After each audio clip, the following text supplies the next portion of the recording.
Saksikan siraman rohani yang syarat arti, bahasanya penuh makna, membuka hati menyentuh sanubari. Berlian, berbagi kemuliaan Ramadan. Setiap hari hanya di Kemenak Banda Aceh News. Assalamualaikum warahmatullahi wabarakatuh. Alhamdulillahirabbil alamin. Wassalatu wassalamu ala asyrafil anbiya'i wal mursalin wa ala alihi washabbihi ajmain. Puji syukur mari selalu kita panjatkan kehadirat Allah Subhanahu wa taala yang selalu melimpahkan berbagai rahmat dan karunia-Nya kepada kita semua, sehingga kita sudah dapat mengikuti program Berlian, berbagi kemuliaan Ramadan. Kemudian selawat dan salam mari pula kita persembahkan ke penghulu alam Nabi besar Muhammad SAW yang selalu menuntun kita dengan berbagai macam hadisnya, sehingga kita bisa melaksanakan ibadah dengan sempurna kepada Allah Subhanahu wa taala.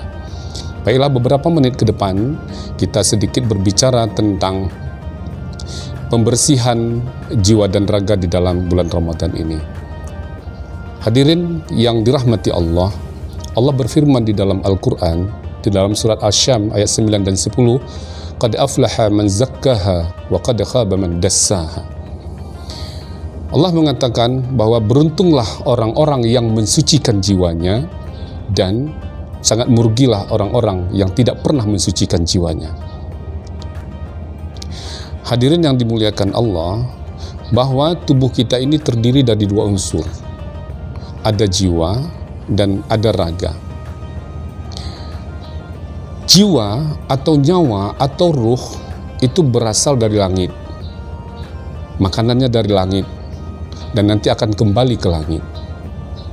Jadi oleh karena itu, di dalam Ramadan ini berikanlah makanan-makanan jiwa itu supaya dia menjadi bersih, dan ketika nanti menghadap Allah, menghadap pemiliknya, dia tidak merasa malu.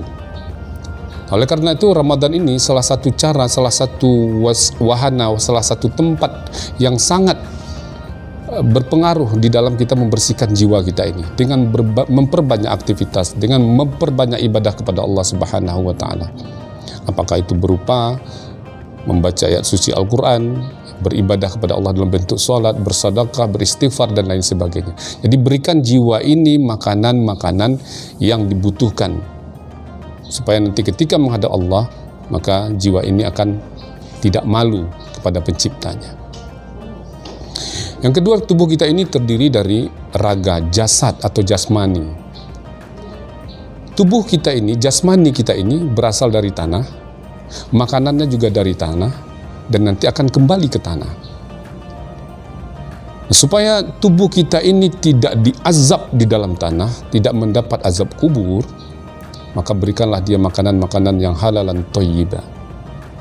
Jadi berikan dia makanan-makanan yang baik, jangan dari hasil korupsi, menipu orang, memarkup harga barang dan lain sebagainya. Hadirin yang dirahmati Allah, suatu saat nanti di hari Yaumul Mahsyar, ruh dan jasad ini akan kembali dipersatukan. Jadi oleh karena itu kita bersihkan jiwa dan raga kita ini. Terkadang mungkin kita begini ya, kita sering mungkin selalu membersihkan jasad tubuh kita ini. Kita mandi mungkin pakai sabun pewangi, kita cuci pakaian pakai pewangi, kita gosok pakaian pakai pewangi, kemudian kita pakai parfum lagi. Jadi tubuh kita bersih, cantik, ganteng, gagah. Tapi pernah tidak kita membersihkan jiwa? Jadi oleh karena itu, supaya ini jadi seimbang antara jiwa dan raga ini, dua-duanya harus bersih. Jadi nanti ketika jiwanya bersih, maka apapun yang ditampilkan akan menjadi baik. Senyumnya senyum sedekah, bukan senyum sinis. Kata-katanya kata-kata yang baik, ya perbuatannya menjadi baik. Semua yang dilakukan menjadi baik karena dari batinnya, dari dalam jiwanya itu sudah baik, sudah sehat. Oleh karena itu, Ramadan ini memberikan kita sebuah tempat untuk kita bagaimana membersihkan jiwa dan raga ini, supaya kita betul-betul sebagaimana yang dikatakan oleh Allah di dalam Al-Quran surah Al-Baqarah ayat 183 itu akan bisa mencapai level takwa itu. Hadirin yang dirahmati Allah, marilah sama-sama kita meningkatkan keimanan dan ketakwaan kepada Allah Subhanahu wa taala dalam proses pembersihan jiwa dan raga ini, agar kita menjadi manusia-manusia yang terbaik, yang tampil baik. Karena mungkin orang-orang yang di luar sana, orang-orang yang bukan muslim, mereka tidak akan tahu bagaimana ajaran Islam ini seutuhnya ada di dalam Al-Quran dan di dalam hadis. Tetapi mereka melihat kita selaku umat Islam sebagai role model atau sebagai bintang iklan yang akan menampilkan ajaran Islam itu sendiri dengan kelakuan, dengan tingkah dan pola kita yang baik, sehingga mereka akan nanti mengikuti ajaran-ajaran yang kita lakukan dengan tingkah laku kita itu. Hadirin yang dirahmati Allah, marilah kita meningkatkan keimanan dan ketakwaan kepada Allah di dalam Ramadan ini dengan memperbaiki jiwa kita, memperbaiki raga kita, sehingga kita betul-betul menjadi insan yang bertakwa kepada Allah Subhanahu wa taala. Demikian, lebih dan kurang kami mohon maaf. Assalamualaikum warahmatullahi wabarakatuh. Terima kasih Anda sudah menyaksikan program Berlian, berbagi kemuliaan Ramadan hanya di Kemenak Banda Aceh News.